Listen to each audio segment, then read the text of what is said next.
Hello, hello. Welcome back to the life category of stories by Sam the Dingus. Always rhyming when I can. Shitting also, or possible. So, I don't even know where to start with this because this references like 3 different stories that deserve their own video. So it makes me like unsure which the title of this video is going to be, knowing what the subject of this video is. But all in all, it's about time you guys got filled in on the important stuff around here. My boys, the Fiijs. If you have been on my channel for any amount of time, you've definitely seen me drinking out of a Fiji bottle. Not a clean one either. I mean, look at this. Priceless, with onyx. So I don't know, I think it's about time that I tell you the story of Fiij, because unless you only know me from street beefs, whereas you only see me fighting, you don't see Fiij at all. But if you're on my channel, or you know me in person, Fiij is everywhere. Everywhere I go, I got at least one Fiij. So enough preface. Let me tell you the story about the first ever Fiij. And like I said, this is going to cross-reference like 3 stories, so I'm going to have to paraphrase those. This is actually the story about when I ran away. Yes. So, this is like October, November 2017 or 18. Can't really remember. I think 17 though, because I was going into senior year. Yes. So, like I said, I'm skipping a lot here, just cutting you the corners. I was extremely unhealthy at this time in my mind. I was like depressed beyond belief. Extreme sadness, both, honestly, whatever you want to call it. Not for any good reason in particular, but I'll save those stories for another time, because that is a huge, important story. I'm sure that video will be like half an hour. So, at this point in time, my mental state is not at its best. I've kind of just been like dragging through life, making my parents feel miserable and confused, and distancing myself and everything like that. Like, nothing good is coming out of this time period. So I was already grounded or something, mostly for my own safety. Like I told you, this shit goes deep, but so I was grounded, but I had this phone, this weird ass phone, and this phone had weird ass problems where like it would only work for 10 minutes and then it would shut completely off. And the only way to get it to work, I forget how I figured this out, is if you take the back off and you like put heat, like an iron, like straight up I would put an iron on my phone every day so that I could use it for 10 minutes if I wanted to. Like, how sad is this existence? Anyway, so I have to skip a lot of context, like I said, but I'm grounded and feeling like shit. I already hate my life, and now I'm here getting in trouble for something else, which is a big story, so I'll have to get into that another time. Let's just narrow it down by saying I'm getting into a fight with my parents. My mom and my dad are just talking to me for hours, pretty angrily, mostly because they want my phone, because I had been misbehaving. They wanted that phone back, and I was like, I am a shell of a man. I'm a walking corpse. All I have left is this, like, connection to the outside. Like, I could say hi to my friends or, like, pop into YouTube or something. Like, I know it's silly and it's not a big deal, but for me, like, this was the last line. Like if I lose this phone, I got nothing left, bro. It shows you who I was at the time, but really, I was willing to fight for it. So, luckily, I had a zipper pocket in my sweatpants, and so I put it in there and zipped it up. Me and my parents are like straight beefing hard at this point, so I know it's about to get worse. So like straight up, I have school the next day, so I grab my backpack and my winter coat and I just like put it on, because I'm like, who knows how bad this shit's gonna get. I'm gonna be prepared. So yeah, it actually did reach the maximum point of tension where me and my parents were like at ultimatums. And my parents were like, alright, we're gonna go take that phone from your pocket now. Physically. And I'm like, bet, motherfucker. I love you guys, and I'm sorry, by the way. So, okay, here's what happened. Here's the basic setup of my room. Here's the box. And this is the direction I'm facing. I'm setting it up for you, alright? To my left here is the window, with like an 8-foot drop. And over here is the door. My parents are both in the middle of the room, and I'm in this corner of the room. So the door is on the opposite side of this hand, and I'd have to cross both of them to get out the door. But they weren't expecting me to go for the window. So, this is the part I can't say with a straight face, bro. Sorry, I'm so shaky, my feet are cold, but... So, I start walking towards the door, and then I stop and I say, Kobe, hit a little spin maneuver and start walking for the window. Like, who in their most dire moments can do this cheese? So yeah, I flipped the top window open because only one of them is left, because I always keep the bottom one open. Lucky me. And this is where all of my life culminated together to matter at once. I put my feet up on the window sill, and I'm holding on to the edges because my dad's like, no, like like I'm a dog or something. Like, you can't do that. But he was basically holding me by the backpack, and I fucking jumped out the window. That's when he let go.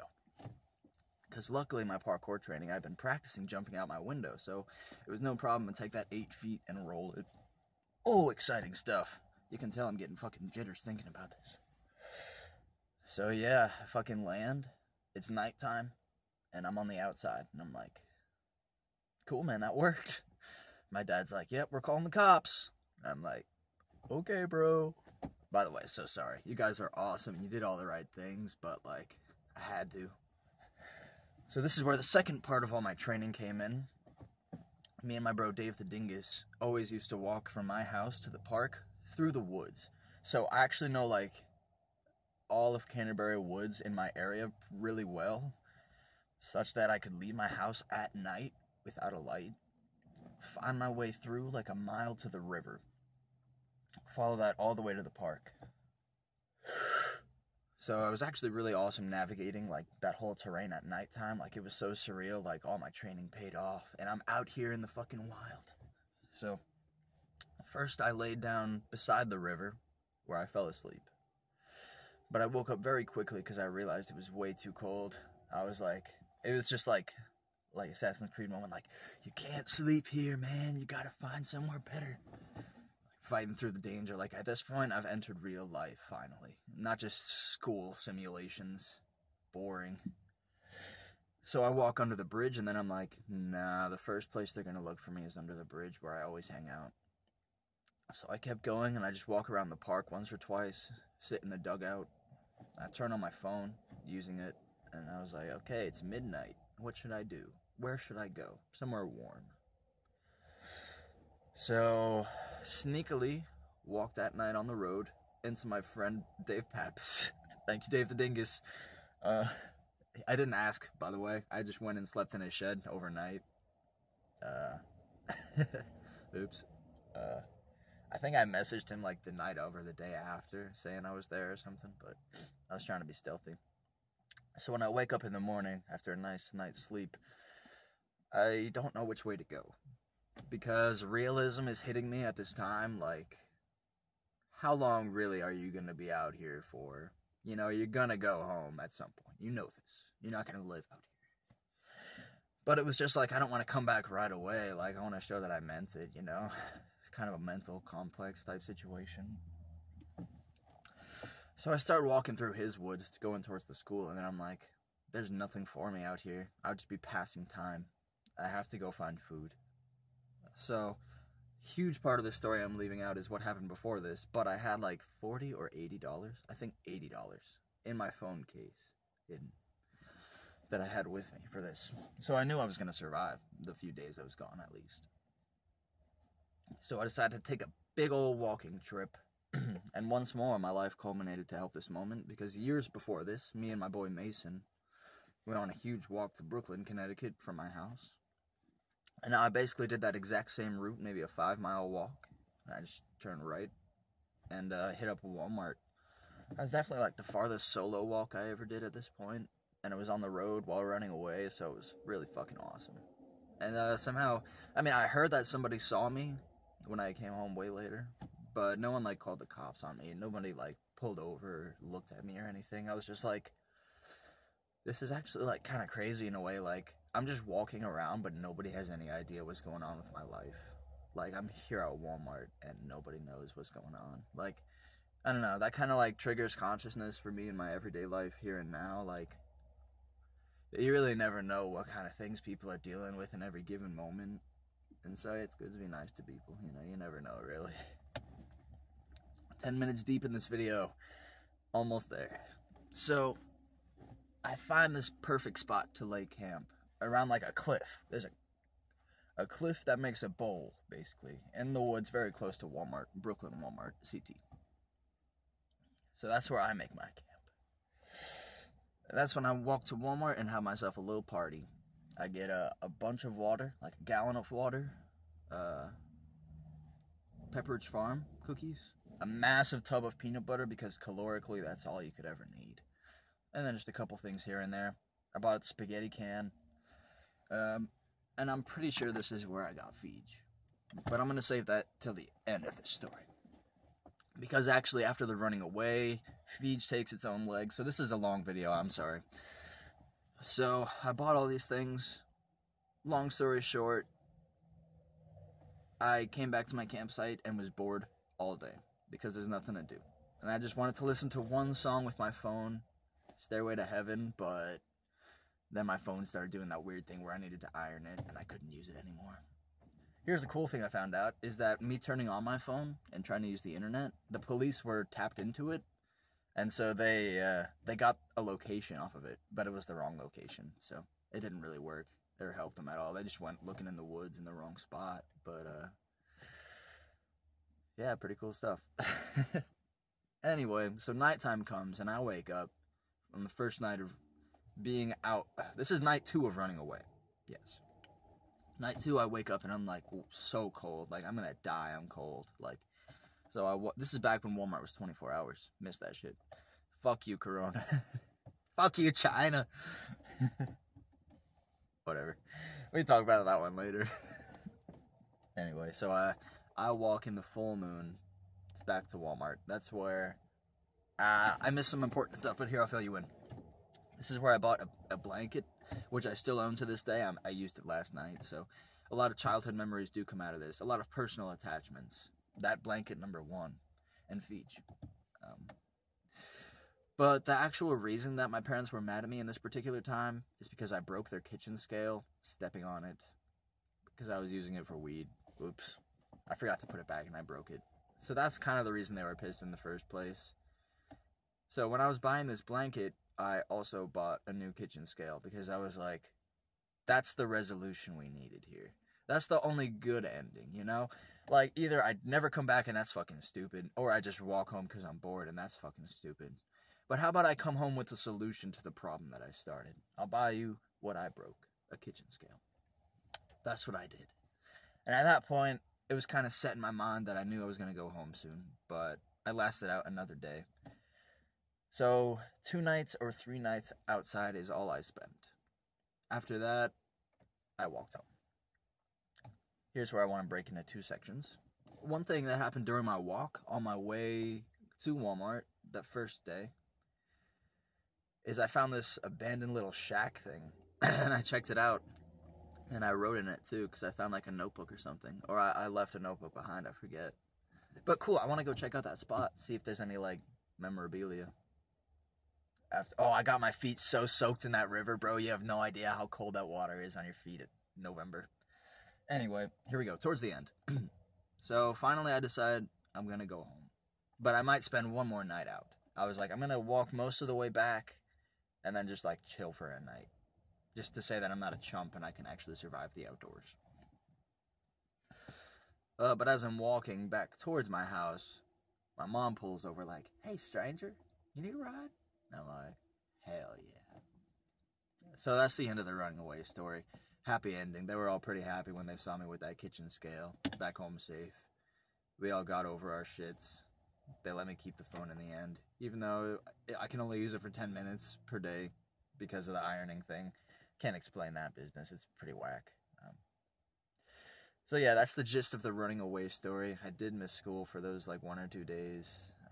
And I learned a lot. I don't know, when I was a kid, I always used to talk about running away, and it used to make my mom real sad, but it was weird coming to a situation where it actually happened, you know? I guess I've always been the type who's wanted to explore the outdoors and live outside, you know? So that was an important part of my upbringing and development. Definitely a critical stage of my depression era, which, again, is its own story. So I'll get you all of that soon. At last, though, I just want to get into the Fiij details. This might grab you another 7 minutes, so sorry. So, everything that I bought that day when I was running away became, like, personally special to me. Because it was like, this is the first thing that I ever bought with my own true money. Because up to this point, my parents are like, yeah, kid, I'll buy you water so you survive. I'll buy you cookies, maybe. Sorry, I just got minorly interrupted, so I might have missed slightly where I'm at. Anyway, everything became very special to me. Because it was the first thing that was truly mine. Yes, that's what I was saying. And this is where Fiij kicks in here. Because this bastard is, like, literally my best friend in the whole world. Fiij, like, it's even got its own nickname. Just move the I to the middle. Fiij. I love him so much. I don't know. So it just became like, it's something that's mine, so I'm not gonna throw it away. And then just like time went by, and I was like, I'm a philosopher, but especially when I was 17, I was like, in every situation conceivable in life, it helps to have water. And that's what sparked this water philosophy in me, which turned me into the water element completely, filling out the Pisces role as I was destined to with Fiij's. Now, I did enjoy having water around, but it's when I started smoking weed regularly, that's when Fiij became necessary. Because I hate running back and forth to the sink to... Nah, bro, just keep that motherfucking thing on you. And, Fiij has been with me in every adventure of my life. I've taken it to Texas, to Tennessee. When I go to Virginia for street beefs, Fiij is there with me. Even though I said street beefs people wouldn't know Fiji. You can see my first fight, me drinking some Fiij in between rounds, I think. So, I don't know. Like, literally everywhere I go in my whole life, Fiij is there with me. And it's just water, but it's like, this is my comfort object, and I don't know how else to relay, like, the level of bond I have with these things. Like, humans are really silly, and I guess any animal could be obsessed with anything or any toy, but, like, for me, Fiij is everything. Like, I want it tattooed on my balls type shit. So that my kids will come out looking like Fiji bottles. Cheers. I even at one point had a TikTok dedicated to Fiji. If you look up Sam the Dingus on TikTok, you will see my old Fiji videos, but I just ran out of ideas and it wasn't that exciting to me. Just another famous idea. So yeah, over the years, all my friends have come to know Fiji. I named my dog Fiji when that time came, and that story is coming next. Yes, it is. So yeah, Fiji is my one love. One of many loves, I guess, and it's nice to have something you can hold on to and trust, even if it's something simple. Like, some of the best laughs in my life have been because of Fiij. Fiij has, like, jokes and personalities associated with it. A lot more in the old days, honestly, when I was hanging out with people more often. I used to just knock them over all the time. That was the joke. Like, that you just knock over Fiij at the perfect moments every time, and he always brought us where he needed to. So I guess that's it. It's just me rambling about my emotions at this point, which probably isn't that exciting. Just fall in love with a piece of plastic and what could go wrong in your life. Am I right? So this is the story of me running away and Fiij, my child, my beauty. Okay, actually, while I'm here, let me put in some of the jokes that I use. I have like some scripted jokes that I throw down sometimes if I'm meeting new people and I don't know what to say. I still want to show them that I'm like funny and stuff. So I'm like, yeah, this is my son, Fiij. You mind if I breastfeed in front of you? Does that make you uncomfortable or anything? Oh, good. Oh, he fucking bites me every time, though. Bites me right on my nipple. I don't know why I do that joke. It's just, it gets people started, usually. So that's it for Fiij. I'll be telling the story of the dog very soon. Some sacred memorabilia coming up. Till then, y'all, stay good.